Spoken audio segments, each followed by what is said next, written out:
we moved here for my husband's work, but I've worked in art and design for like almost 27 years now in different capacities.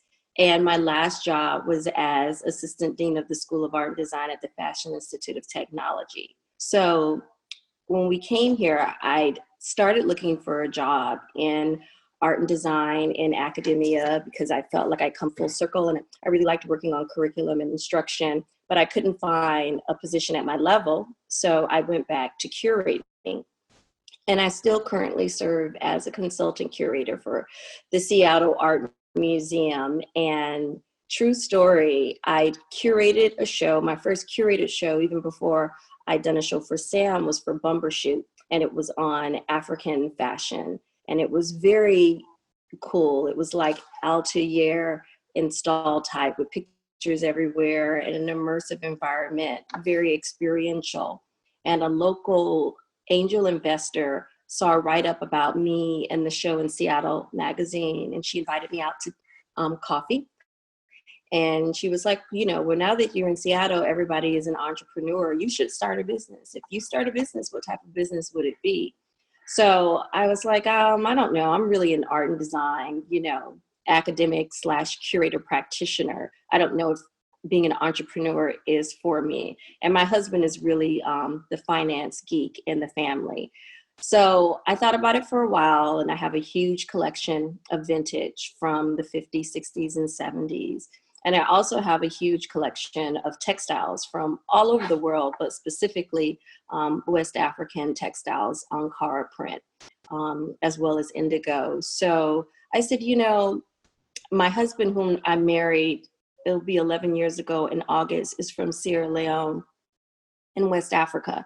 And when I married into the family, I started wearing a lot more Ankara, but usually for special occasions, weddings, birthdays, those types of celebrations. And I really wanted to get to a place where I could wear the fabric every day.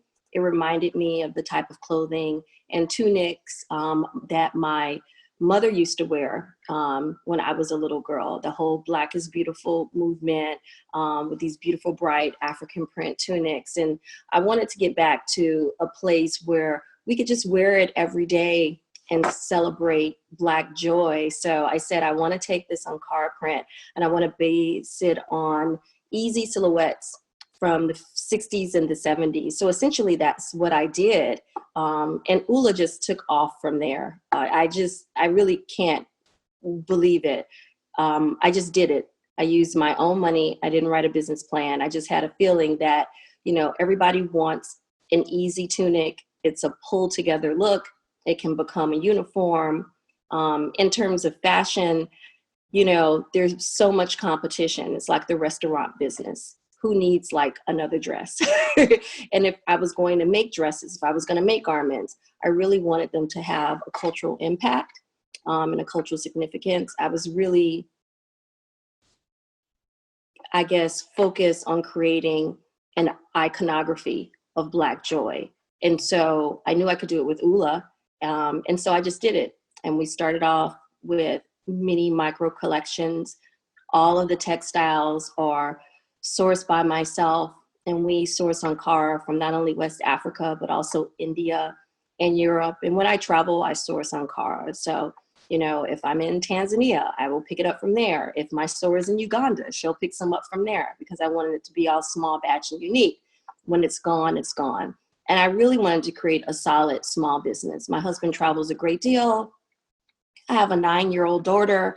I'm a working mom, and I still work as a curator. So I needed to make a business that was manageable for me. So I just did it. And I don't think people realize that I kind of just did it all myself. People look at me and I guess I read younger than I really am, but I began, I knew I was a fashion person when I was like 12, 13 years old. And I went to performing arts high school. And I've been a maker of creative things since, I was 18 years old, starting with like Super 8 films and experimental film and cinema. And my Ph.D. is actually in cinema studies and new media studies. That's my area of concentration. in the curating world. So media with a focus on technology, and particularly with multicultural technology. So my dissertation dealt with the history of multimedia from 1950 to 2000. And as a curator, I mean, I just had a great career in New York. I went to the University of Chicago as an undergrad, and I did a BA and an MA there. When I went to New York, I was really lucky. My first job was a curator. It was at the American Museum of the Moving Image. And then I went to work for the Whitney Museum. And all the while I was working full time and then going to school full time. I worked from like 9 to 5. And then I'd go to class from 6:30 to 9:30. And when I started teaching, I, worked full time at the Whitney and then run to the new school and teach there, evening classes and burning the candles at both ends. But when you're creative, I mean, it was all feeding me. So I really loved that time. And when I was writing my dissertation, it got to a point where I felt like I was working in a bubble, and I wanted my work to be more about practice than it was just about the theory. And so that's when I began making again. And I went to work at Oxygen Media in the very early days of Oxygen, when Geraldine Laybourne and Oprah Winfrey were still involved. And this was right before reality television took over. And it was like Ms. Magazine on television. And they sent us all to digital video boot camp. So I would, go out and pitch my own stories and shoot my own stories and edit it. And then it would be on air. I mean, it was, incredible. And I was really a cultural editor for them. So I was covering Fashion Week and restaurant openings and the art and design world, and really creating those evergreen stories that you kind of don't see on television anymore, where you spend like a week or 2 weeks with a designer and, and then you create a 5 to 7 minute evergreen episode that lasts forever. So I did that. And then I went back and I finished my dissertation. After that, I was essentially recruited to go work for FIT. And it was a really good fit for me because at that time, I'd either done the work or I'd worked with artists who did the work of every area in the School of Art and Design. I mean, of course, fashion is the signature. And I learned a lot from that. But, in the School of Art and Design, there was visual presentation and exhibition design, photography, fine arts, jewelry making, advertising design, interiors, fabric styling, which is essentially styling now. So I did a little bit of everything before we moved here. So when I started a business, I kind of had the experience and wherewithal, just understanding like how to do it, what I wanted the iconography to look like, what I wanted everything to look like. So I've been very hands-on. So everything that you see on the website, Civilization designed the website, and we wanted a clean look, but I creative direct, all the models, the looks. I did the hair in the last piece that we had. I know what I want the makeup to look like. So I'm very malleable that way. And I like that sort of hands-on thing. And when this happened, it was a time of really growth for Oula. Right before the coronavirus happened, I was about to have a huge pop-up show in Miami, and that fell through. I was doing a huge fashion show here locally. That fell through. And I was feeling very low because I was thinking that my work as a creative wasn't considered essential work. And then I said, that's crazy because I've always seen my work in art and design as service oriented. So how could I shift to make it more service oriented? And, the need at that moment was masks. And it just really, took off. We got a bit of a bump from some early advertising, from articles and really weird USA Today and GQ. So now I think I've sold over 3,000 masks, if you can imagine. It's more business than I could have ever anticipated with Oula. So for the current future, I guess I'm in the mask making business, but it's allowed me to connect with people from all over and connect people to Ankara in a way that they wouldn't have been connected to before. So that's really interesting. I mean, we get orders from all over the country, from like Oklahoma and Idaho to like Texas, Florida, Maine. I mean, you name it, all different types of people. And because of the crisis, they always have questions. And so I've been doing a lot of work on the customer service side, you know, connecting with them and learning more about them. So it legitimizes what I've always thought was true, is that people want to celebrate diversity in art and design practice. And so an entry for many of them have been with the masks. And then I see that translating to interest in the garments as well. So that's been really rewarding work for me. And I'm happy to do it for however long I need to do it at this point. Well, that's very cool. I think that mask making has been a very significant touch point for most designers, especially in the Pacific Northwest. And Yeah. Krofi Ajamani, I just connected with, who's a local technical designer, is employed by Nordstrom. In addition to volunteering in Nordstrom making face masks, Yeah. for his personal business, he sold over 1,000 so far. And Yeah. he's just churning away every day, making them at home. And they're very complicated to make, some of them. I mean, the ones we make have an N95 pocket.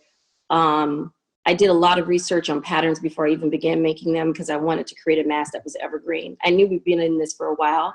So, you know, you wear it, you wash it, it comes back just like new. All of the ear straps are actually hand created and hand sewn. So when you get it, it is like a little piece of art, you know, when you actually have it and you wear it.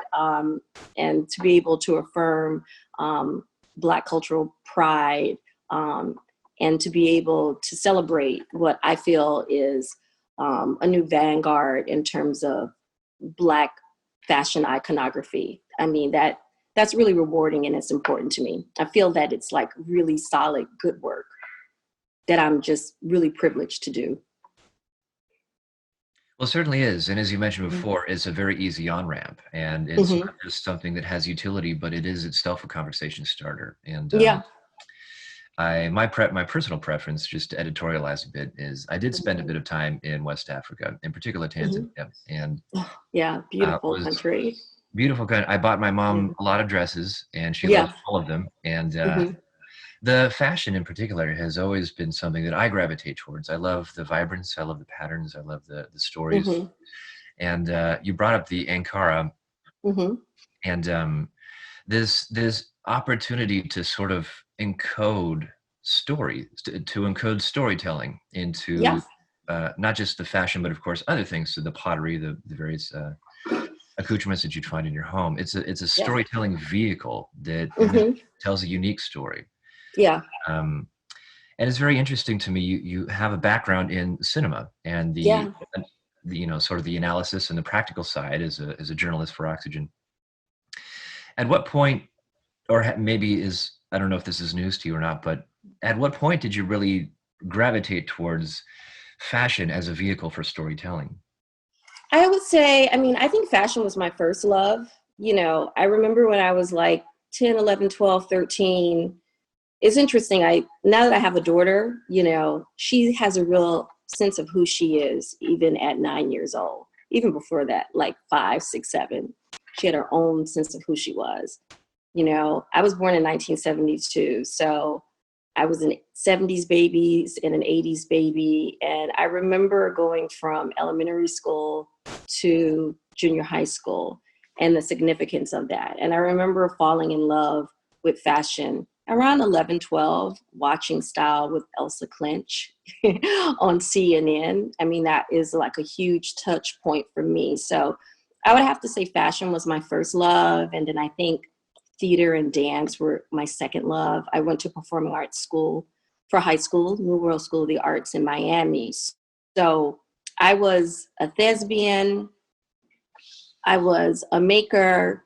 I was, you know, the girl who was like mixing vintage with like the fake pearls and, you know, the high top tennis. And then when I went to college, I hadn't done filmmaking before. I'd done a lot of photography, but when I discovered filmmaking, that sort of vehicle to, you know, create a moving image mise en scène, it all made sense to me. You know, I'd always been a creative child, and my parents sort of let me kind of do like whatever I wanted to in that creative realm. I remember staying up late at night, at midnight on school nights, watching like Hitchcock films on the public channel. So for me, it was a blending of stuff. It was more about the storytelling and everything that came with that. So I was always interested in like the production design, or like in those beautiful Hitchcock films, you know, what the lead actress was wearing or the makeup. So, and I had an affinity, you know, just personally for creating beautiful spaces and beautiful things. And so for me, it was all like a blend of everything. And I've been a hybrid that way, if you can, if you can understand it. I mean, it's funny. I look at what young kids are doing now, and their dexterity with a variety of media was something that I was doing, I don't, you know, 25 years ago. But it wasn't really celebrated. I remember a teacher telling me, you know, that it was better to hone in and focus on one area instead of being a jack of all trades. And now for me as an entrepreneur, it's been really rewarding and great for me to be a hybrid and a jack of all trades. I sort of take my interests and I go really deep, and I'm like a sponge, and everything informs the way that I live, from the food that I eat to the yoga that I practice, the books that I read. I don't see any sort of beginning or ending. So I wouldn't just say, oh, I'm honing in on fashion. What I'm honing in is on a lifestyle and a narrative and a way of living and a way of being. And the way that that's just expressing itself now is with the Oula Company. Oh, for sure. And you said a couple of very, very fascinating and very key things. And the first of which is you're obviously highly intelligent, but I think maybe a word that we can use is polymath here. You're someone with an incredible degree of specialization across many different fields of study, as opposed to the discussion of specialization or generalization, which I think is a fascinating topic I'd love to talk to you more about. Yeah. So please don't let me forget. But before we get there, I would like to talk to you about, as it pertains to education. And one of the things that I'm very, very interested to learn about is the state of fashion education in the Pacific Northwest. And one of the more difficult and complicated things I'm discovering is this sort of interconnection between manufacturing jobs, education, and a general sense of social awareness among the consumers that are in the Pacific Northwest, who are very different from consumers in New York, for example. Yeah. And they want different things, they live different lives, the pace is slower, you know the drills. But I'm very curious, with your experience at FIT and certainly the high degree of execution that you've displayed with your own brand and the successes that you've experienced, and maybe this is a bit of a general question, but how would you characterize the state of fashion education in the Pacific Northwest would be part A of the question. Part B of the question is the most viable solution moving forward to leave the state and attend FIT or LIM or Central St. Martin's or wherever?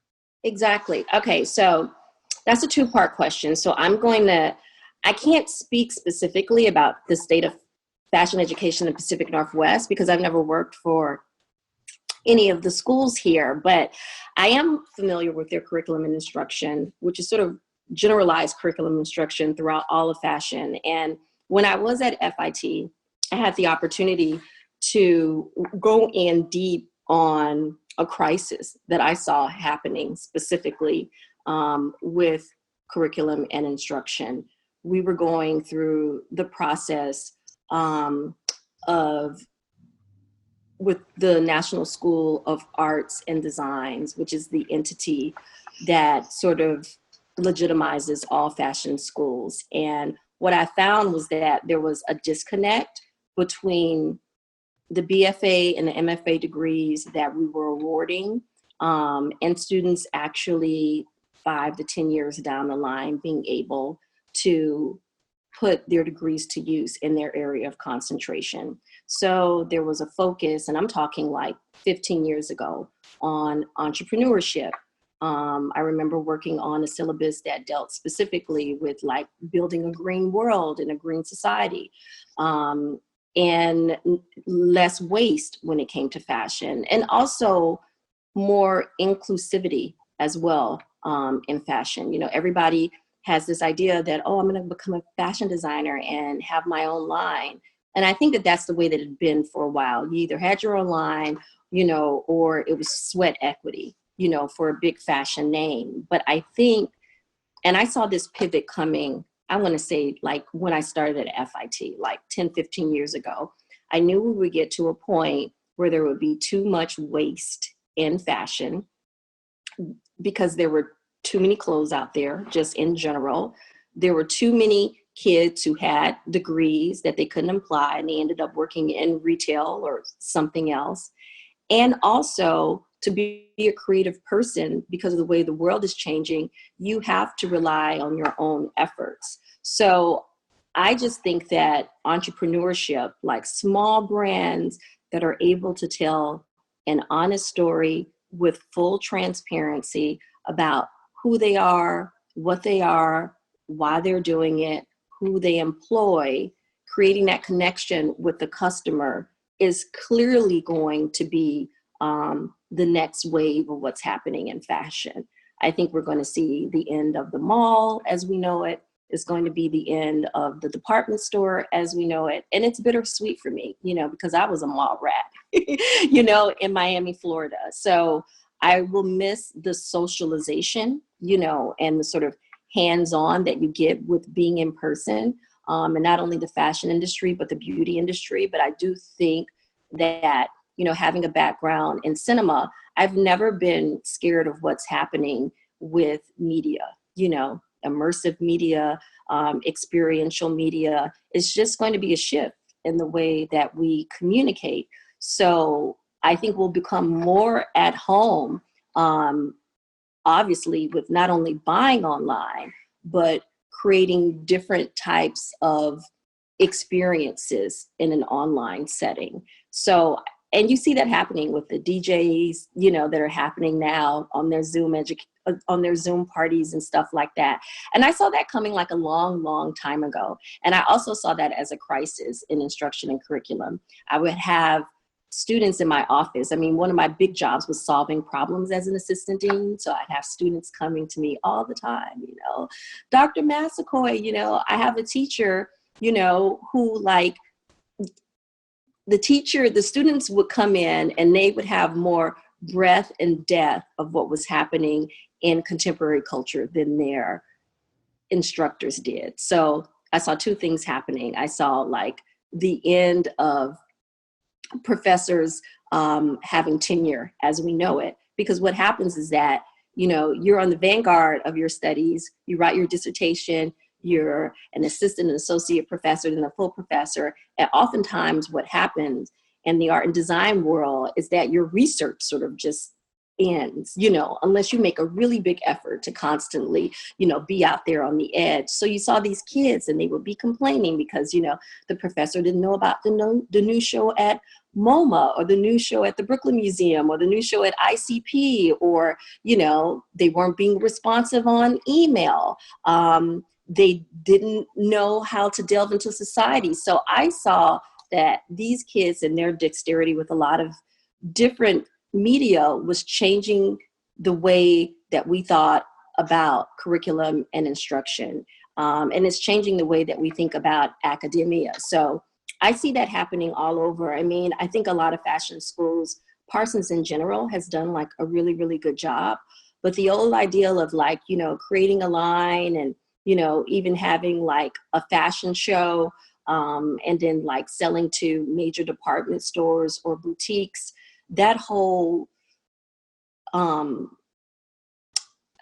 idea of connecting with customers, there has been like a paradigm shift overnight that I think is going to be super healthy for the fashion industry, and that quite frankly, I think it's high time. It was waiting to happen. It was waiting to come. And those who have the experience and the wherewithal, as well as the ability to pivot will make it.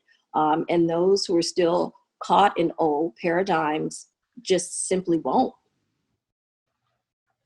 I definitely agree. And Yeah, in particular with the big news around here is not just Nordstrom announcing that they're closing 16 of their full line stores. I know. They just got rid of all of their Jeffrey locations, and I so know. I mean, first I of know, all, that was a big Jeffrey's. acquisition. I remember Jeffrey's like before the Nordstrom thing. So Jeffrey's in Atlanta, and I remember the Jeffrey's opening in the meatpacking district in New York, because I worked right around the corner at Oxygen, and that was like our hangout. It was like it was what I guess Bendel's or Barney's was back in the day. You know what I mean? Where you could see all the like great European cutting edge fashion. And, we would go in there. I was still like, a broke creative, and you could try on the clothes and could try on the, all the beauty stuff and perfume, and to not have these sort of small boutique entity experiences anymore is a shame. I was like, oh my God, it's the end of Jeffrey's. I mean, I almost teared up for a half a second.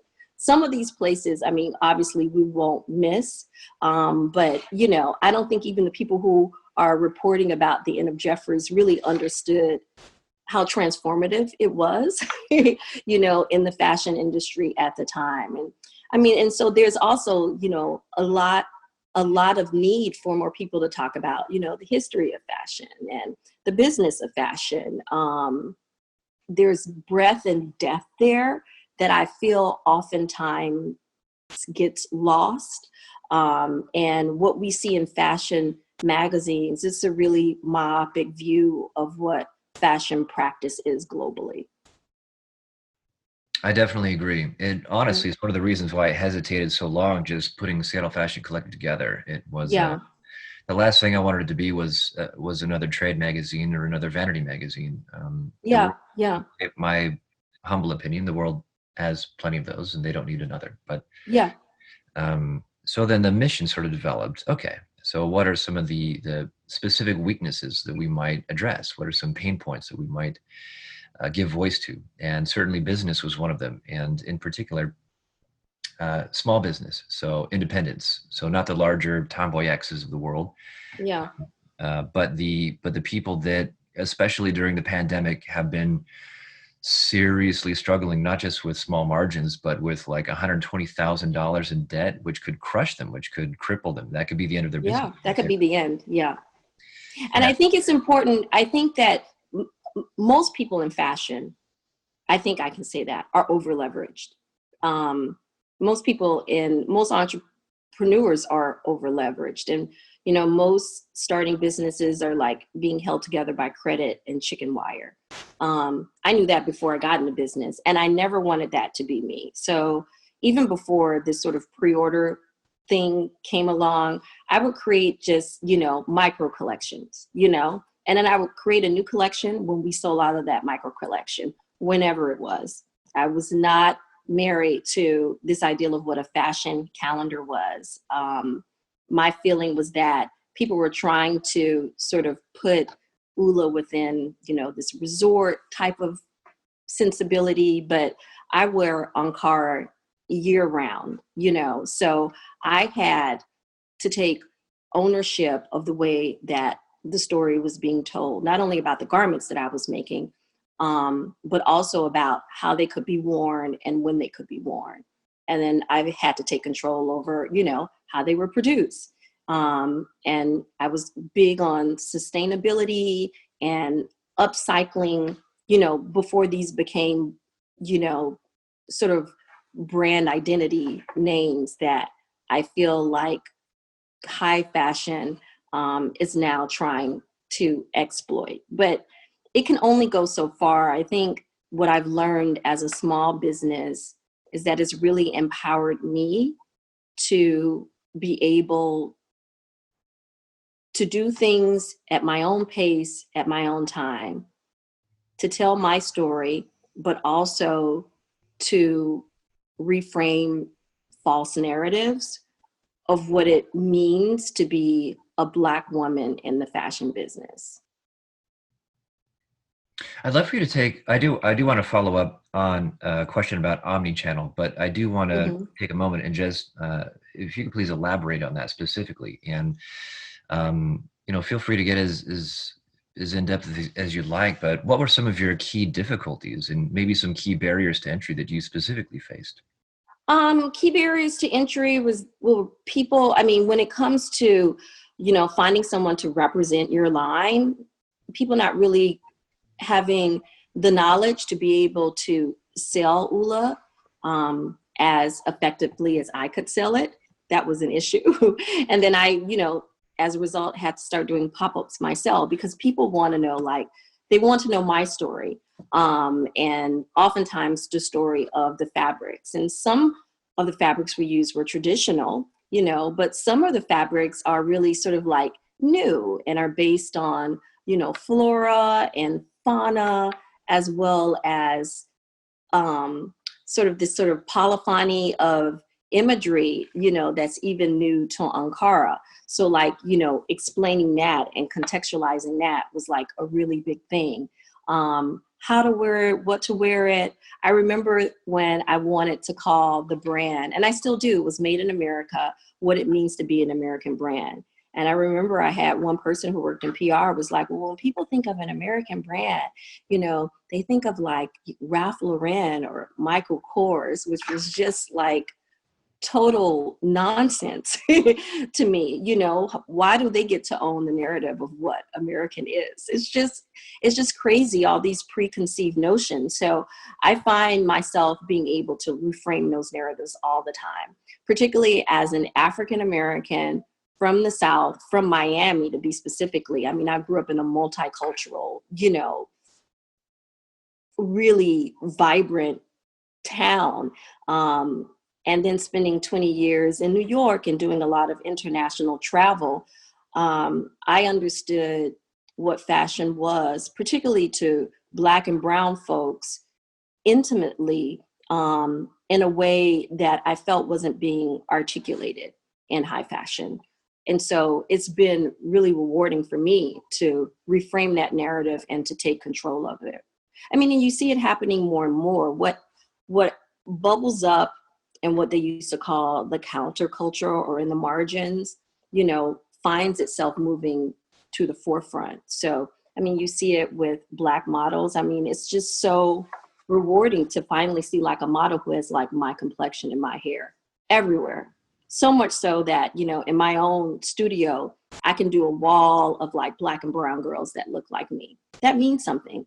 It's important to see yourself represented, particularly for young Black women. So I think it's like great for my daughter and for her friends and for women everywhere. And that's what I see people actually responding to the most. Redefining what it means to be iconic, and also owning that iconography. I cannot tell you how important that is. I'd absolutely agree. And I was about doing cartwheels when I heard the news that Edward Enninful was the editor-in-chief of British Vogue. I know. To see the real shift, not just towards, I mean, British Vogue has always been a bit more journalistic in its sort of vibe, but really pushing these narratives forward, as Yeah. specifically pertains to West African fashion, all of African fashion. Yeah. Having a number of models exactly like what you're saying on the cover. These, it's like Yeah. knocking it out of the park, one after another after another. I know. Just to see like Rihanna on the cover with a do-rag. I mean, Yeah, most recently, yeah. that was exciting. I mean, most people like miss these references, or they see them in passing. But, that's, I thought, I mean, it was tongue in cheek, of course, this like reference to urban sensibilities, but, it has a long history. And I think that, when we think about academia, there's so much room now, right, to reframe these narratives, not only old narratives, but also what we want the future to look like. And that's what's been really, really exciting to me. My current challenge now is just, the majority of people, I think, who've been buying Oula and who've been buying Oula masks are not people of color. So I am constantly, challenged by, people's like ignorance. There's no other way to put it. It's shocking to me, you know, and also appreciating a willingness, you know, to learn, and a willingness to celebrate Black culture without co-opting it. So that's been interesting for me as well. I should actually write about it. I've been like so busy during this time, and I've been like taking notes as I've gone along. But I've had some really wonderful experiences in this past like 7-8 weeks, as well as some really challenging, shocking experiences. And I think I'm going to write about it when I have a moment. I mean, that's the challenge of running your own business, right? You have your hand in everything. And it's been difficult for me to have time to even like sit quietly and process everything that's happening. So I'm hoping that I will have time for that in the near future. I mean, my days are just like crazy. I wake up because I'm doing all the fulfillment and I'm putting like all the boxes together. And then I'm like traveling from, you know, North Seattle to South Seattle, back home to get the masks in the boxes into the, you know, post office by 6:30, and, you know, then also sourcing materials that we need, as well as dealing with, you know, customers and feedback, and not to mention social media. So I don't think in this moment, I have to say, and it's been bittersweet, but I've never worked this hard in my life. Like even when I was like in New York working 2 jobs. I definitely feel that, and I think a lot of us Yeah. do. And I'm technically a non-essential worker, and Yeah. you know, I don't qualify for wage replacement. I don't have employees. This is kind of a mom and pop gig that we're running here, but it's still 18 hours a day. And, Yeah. um, you know, a lot of it is just sifting through news, sifting through the metadata of life and culture, and Yeah. spending a ton of time on the Associated Press and what's happening. And one of the things that I think is key, and I want to definitely encourage you to please write about your experiences. Mm. And, if ever there was an opportunity to do it, now is a really fantastic time. We're in an election year. This Yeah. is a time when, yeah, you know, not to get too political, but this is 100% a time for people to really voice their opinion, and just to let the people in government know how the citizens want their country to run, and what our picture of the future looks like. And hopefully it's a picture to which we all belong. And Yeah. And it's a really empowering time, I think, you know, for youth, even for me, that, you know, your future is what you make of it, and your vote has power, your voice has power. I think particularly in with a lot of like millennials and young people, there can be a great deal of apathy, you know, and discouragement. But I find that these times of transition is when we learn the most about ourselves. And it's an opportunity for you to redefine how you want to contribute to the larger discussions around, for me anyway, art and identity, race and ethnicity, as well as feminism. Because I cannot tell you, I feel the pressure as a Black woman that in my business, there can be really no room for error. And I've seen how the rules can be different for me, you know, as opposed to some of my peers. So I feel like, you know, I've always had to give it that 250%, you know, when it comes to my business, and everything, and in my academic work and my curatorial work. I just feel like, you know, there's my own accountability, because I feel like in general, I'm always reaching for the stars. That's something I tell my daughter. I'm like, aren't we always reaching for the stars? So there's that. But then there's also that knowledge of being looked at, you know, and you know, if something is marred or incorrect, you know, there's that unspoken of, you know, and it's somewhat patronizing, like, we took a chance on your small business. So people expecting much more from you than they would like expect from like my peer who wouldn't be of color. So that's been interesting to me as well. And then there are some people who really get it and they appreciate it. I mean, when you get a box of Oula, it's like getting a beautiful gift, you know? It's like a box with your mask or your dress in it, beautiful postcards of like, you know, beautiful models, a postcard that explains what Oula means, as well as a gift, because it's important for me, for people to have that sort of positive, glamorous, experience of Blackness that's like fully comprehensive from beginning to end. Well, that's a really excellent transition or segue, because I did want to ask you kind of about your omni-channel approach. And Mm-hmm. I was watching the Vogue Global Conversation on business and on brick and mortar, and you know, CEO of Tory Burch as well as Pete Nordstrom, all kind of saying the same thing. It's about having all of those touch points, and especially with independent designers and fashion houses in the Northwest, really struggling to get the word out, really struggling to find an audience, or maybe to find the purity of their own story. How have you approached a sort of digital first, omni-channel sort of brand story blitz, as it were? And Yeah. what advice might you give to someone who's struggling with that at this point?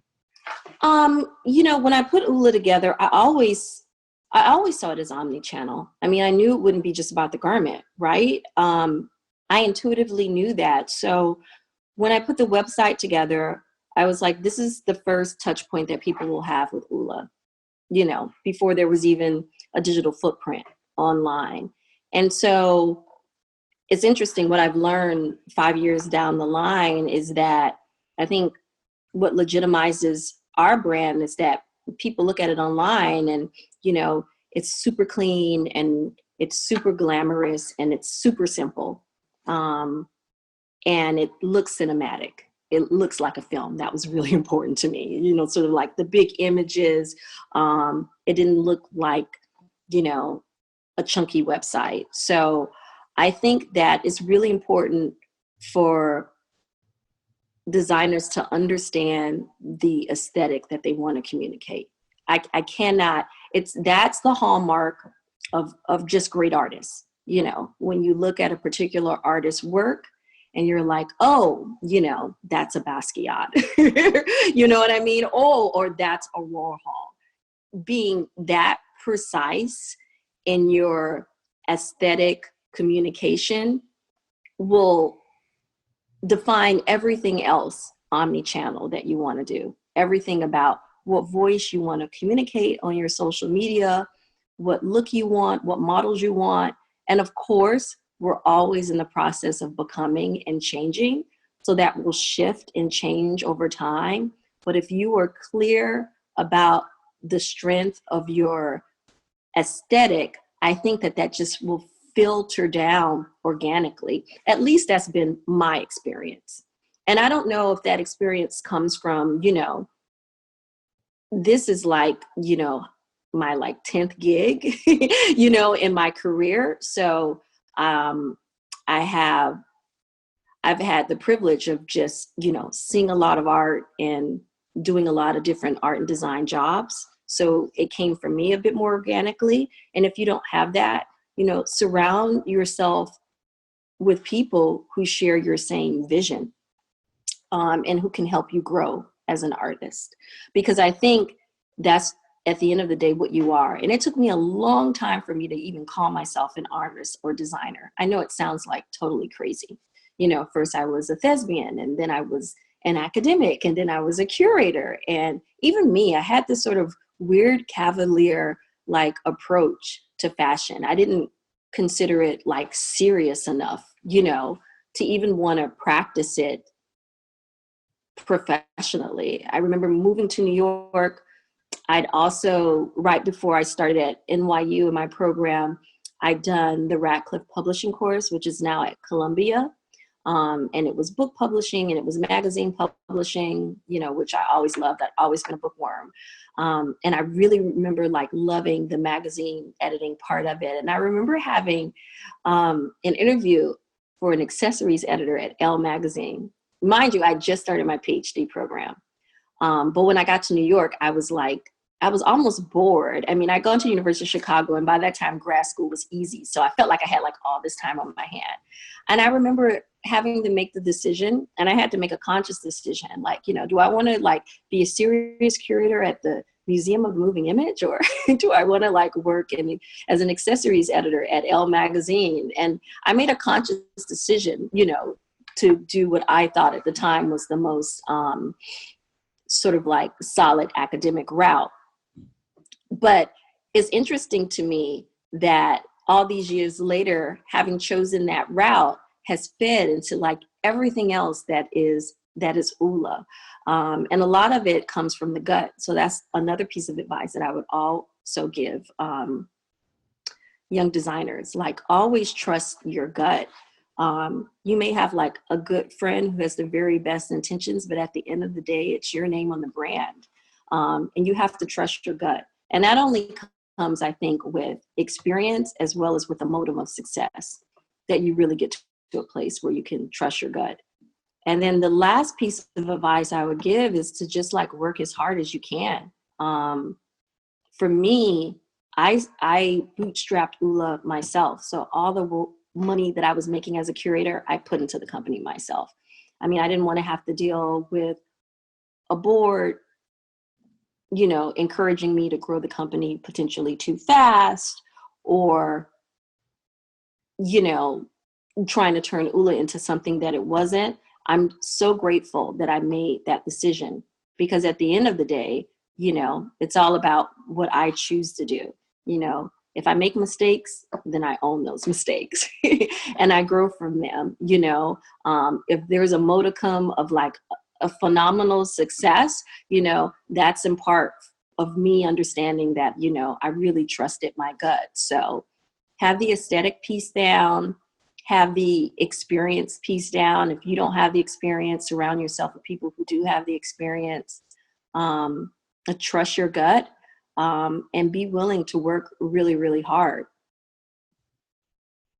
I think those are the 4 pieces. Yeah. Oh, for sure. For sure. And what you said earlier about service, I think directly applies. And, Yeah. you know, it's one thing to say, I want to make a certain style of hat, Yeah. which can be great. But if nobody buys it, then as a business, it's just not going to be successful. It won't be solvent. And Yeah. at some point, you have to make the decision, am I going to fold up my tent and go home? Or can we pivot to something else that will be more successful? And Yeah. And that's about listening to your customer. I mean, that's one of the really amazing things about, you know, being small. And also what I think about social media is, you know, a lot of the designs that you see on Oula now, particularly the new ones, you know, that was feedback from customers, which has been great in the Pacific Northwest. I mean, I was able to launch a fashion business, and I think it's been successful because I was out of the spotlight, you know, of working in, say, a New York or in LA, where I felt that I had pressure on me. I felt like I could do something small. I could refine, you know, on my own time, at my own pace. You know, if I made a mistake or a misstep, that would be small. All eyes wouldn't be on me. So that's been one of the great things, you know, about the Pacific Northwest. I could have a pop-up and my friends would be honest with me about color, fit, you know, hem preference, all those types of things. So it was almost like I was working in like my own private Altier with like folks coming in, you know, and giving, you know, cool advice. And then I could refine, you know, the silhouettes to make them as solid as they were. And that's what's been great. And I've also learned a lot from like the home master sewers that I work with.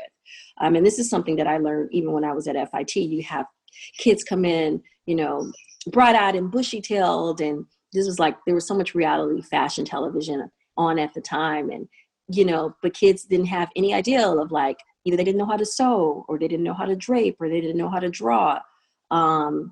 You have to understand fashion, you know, even if you don't. I mean, I don't sew all of Oula, but I understand like sewing, you know, my mom taught me how to sew. It's important to understand the basics of it. It's important to understand the different textures of fabric and how it drapes and how that will be able to communicate itself in a garment. And it's like these little basic things of kernels of information. If you don't have it, it's really important to surround yourself by people who do. So I continue to this day to learn so much from my master sewers. You know, some of these women who've been sewing first by their mothers like me since they were 5, you know, who are older than me now.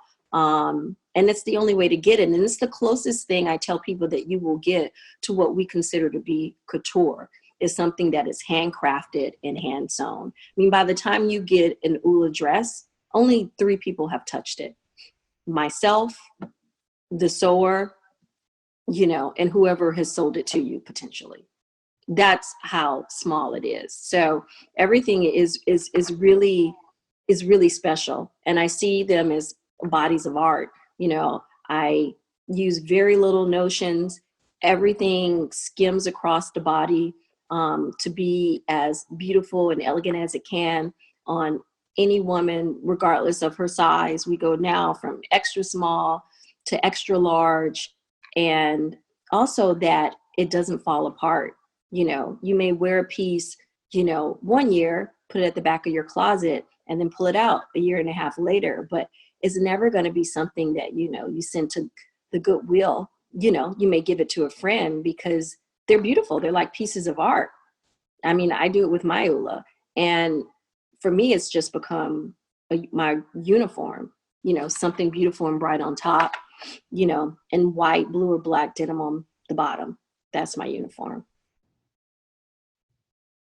Well, absolutely. And you mentioned a couple of key things, which I think are very useful about the Pacific Northwest market. And it is small Mm-hmm. enough where you can, I've talked about this a couple of times before, so I won't get too much in depth at the moment, but uh, specifically as it pertains to building a business and creating a product, prototyping, going through the phases, validating, getting direct customer feedback, all of that can happen on a really small scale at a Mm-hmm. really low price point on a very accelerated timeline. So you can go from prototyping to having a version 1.0 or 2.0 in maybe 6 to 8 weeks. And Yeah. that's back and forth, whether or not you have manufacturing in China or if it is Mm-hmm. local. And I did want to ask you, I don't know if this is a fair question because I feel like I'm opening a can of worms doing it, but Mm-hmm. I'm very interested, as I mentioned, in manufacturing in the Northwest. And Yeah. especially now that there's, I think, around 2 million or so looking for unemployment in Washington State, as people are trying to piece their lives back together. A lot of people have lost family members. Mm-hmm. Hospitals still have rigid protocols. You can't see people if they're in ICU. And um, as we're still trying to look at what the different phases look like moving forward, entering phase 2, and finally when the state opens up completely, what does the future of fashion manufacturing look like in the Northwest? Is this something that we can start to accelerate, smaller, maybe in-house or maybe larger facilities? Or is this something where we still have to look overseas? I mean, for me, I would say the answer, particularly for emergent designers, is smaller in-house. It's the only way to be able to control your manufacturing. Because even if you hire, you know, a manufacturer, they're not going to show the same attention to detail, you know, as a master sewer, you know, that you have a one-on-one with. And quite frankly, a lot of people ask me, oh, you know, will you ever produce in Africa, in West Africa, Sierra Leone to be specific? And we've done a couple of pieces that have come from there, but it's really, really difficult to have your product made abroad when you are not on the ground. It's really important for me to be close to my source. If something comes up, I'm just like a drive away.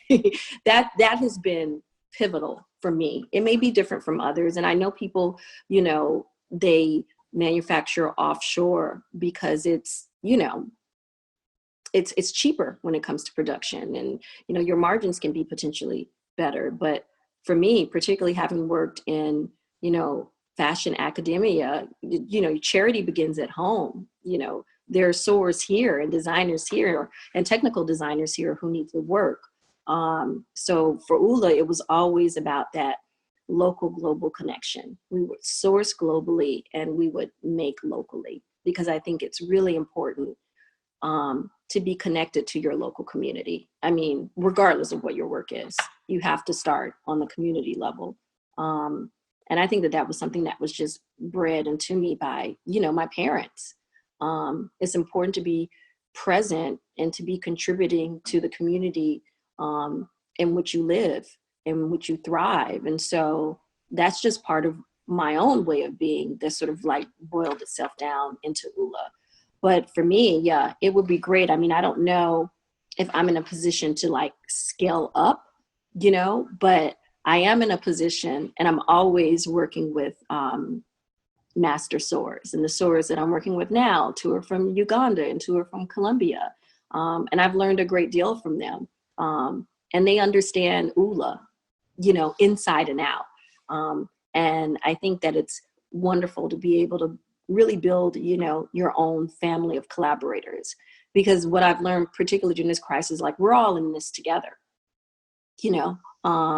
When I started like even doing our work from home sales online, it's like, oh, well, how am I going to pay the women, who've been working for me? That was the first thing at the top of my mind.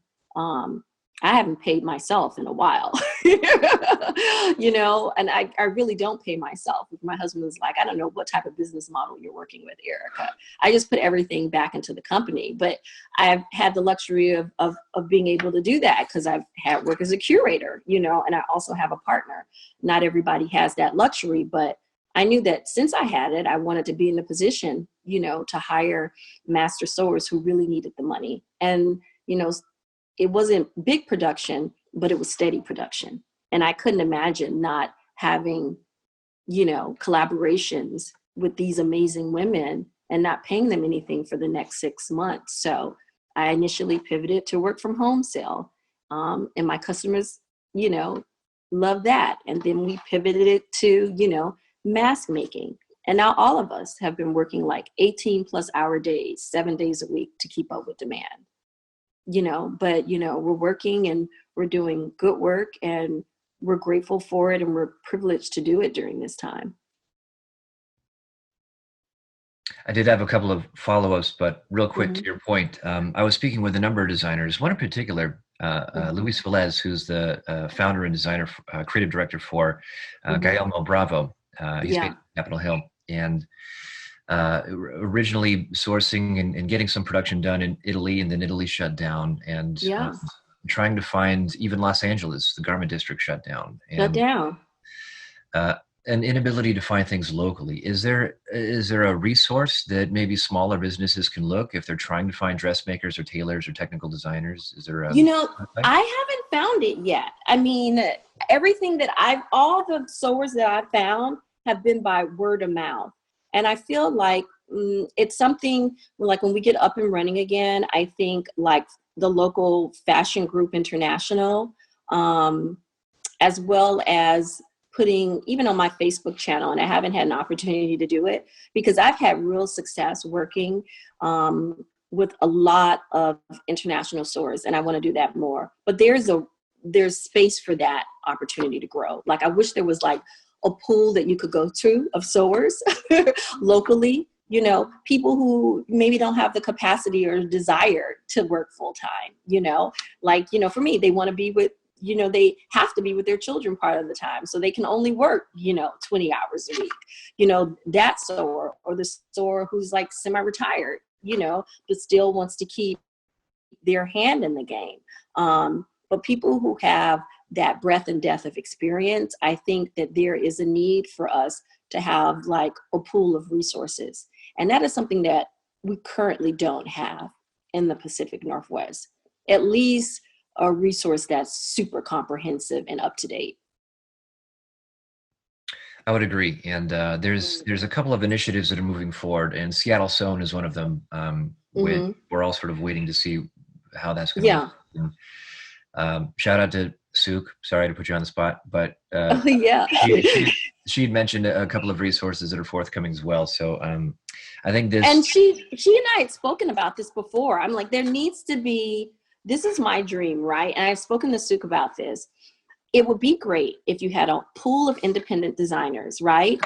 And we all pooled in, and they have this throughout, like when you travel in Europe, they're everywhere, designers, and it's a hybrid, thing where you have storefronts in the front and then you have studios in the back, and it's usually someplace where there's like, lots of tourists coming to. So you're always making money. You're always on the cutting edge. We need that type of collective, in the Seattle area, 8 designers, like sharing a storefront with like their studios and their stores in the back. That would be like my dream. Well, I hesitate to throw my hat in the ring just because I'm not a mega millionaire, but for the mega millionaires out there who are watching this, please, Yes. Please feel free to invest. We will certainly take your angel investment. Yes, it is true. And I mean, I think and I need to find the time and space, and, who knows what the summer looks like. But I do think what I will say is that when I started Oula, I just picked up the phone cold and called people. People talk about the Seattle freeze socially. That's a real thing. But the Seattle freeze, when it comes to business, does not exist. Everybody took my phone call. And I would have breakfast, coffee, lunch. I pick up my daughter from preschool, drop her off with the nanny, and then I would have drinks. And I think I did that for 6 weeks. 5 days a week, and everybody took my phone call and everybody was willing to give good advice. So I think that this is a great place to be an entrepreneur, as well as a first-time entrepreneur. I don't consider myself a serial entrepreneur. People are like, well, what after Oula? I'm like, what are you talking about? What after Oula? It's the Oula Company or bust. You know what I mean? Like, I don't know what else, I do something else in art and design. I don't know if it would like potentially like be a business. I don't know, maybe something like media oriented, but, I didn't jump into Oula to like, make it profitable and then sell it. That was never like my intention. Even my daughter talks about, oh, Mom, when I grow up, I know how to make Oula profitable. This like little one. Well. Oh, I know. It's It's great building a company and building a small company where, you have like a little one who can see what you're doing and become like involved. So that's been like really rewarding. But, there are designers who just, they want a solid small business. And I think that if we had a collective of designers who were, sort of small business designers, just like myself, we had a storefront and we had a studio, then we'd have support, collective support, not only from our peers, but from other people. I mean, I work out of my home studio and I'm outgrowing it, I'm glad that I've been able to work out my home, but we do like everything here. All the photos that you see on the Oula Company, like that was done here. I don't think people realize that, like all of like the fulfillment, like that's done here. So it's been great as a working mom, because quite frankly, in this moment, particularly in this homeschooling moment, can you imagine if I had a studio to go to? I don't know how that would work. It wouldn't work. But it's been able to work here. But at a certain point, I would love to have like a little studio share, with a shared storefront.